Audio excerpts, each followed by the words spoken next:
بسم اللہ الرحمن الرحیم۔ یہ دین اسلام کا ایک مخصوص امتیاز ہے کہ یہاں عذاب پر بدعملی کے بغیر نازل نہیں ہوتا ہے۔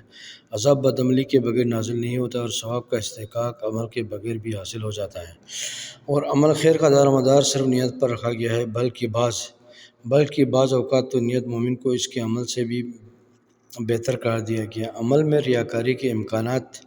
پائے جاتے ہیں اور نیت میں کسی طرح کی ریاکاری نہیں ہوتی، اور شاید یہی وجہ ہے کہ پروردگار نے روزے کو صرف اپنے لیے قرار دیا ہے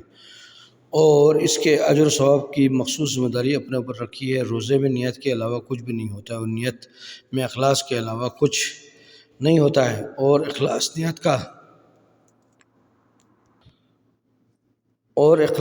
نیت کا فیصلہ کرنے والا پروردگار کے علاوہ کوئی نہیں ہے۔ اہل بصرہ کا برتاؤ امیر المومنین علیہ السلام کے ساتھ تاریخ کا ہر طالب علم جانتا ہے، اور جنگ جمل اس کا بہترین ثبوت ہے۔ لیکن امیر المومنین علیہ السلام کے برتاؤ کے بارے میں ڈاکٹر طہ حسین کا بیان ہے کہ آپ نے ایک کریم انسان کا برتاؤ کیا اور بیت المال کا مال دوست اور دشمن دونوں کے مستحقین میں تقسیم کر دیا، اور زخمیوں پر حملہ نہیں کیا، اور حد یہ ہے کہ قیدیوں کو کنیز نہیں بنایا بلکہ نہایت احترام کے ساتھ مدینہ واپس کر دیا۔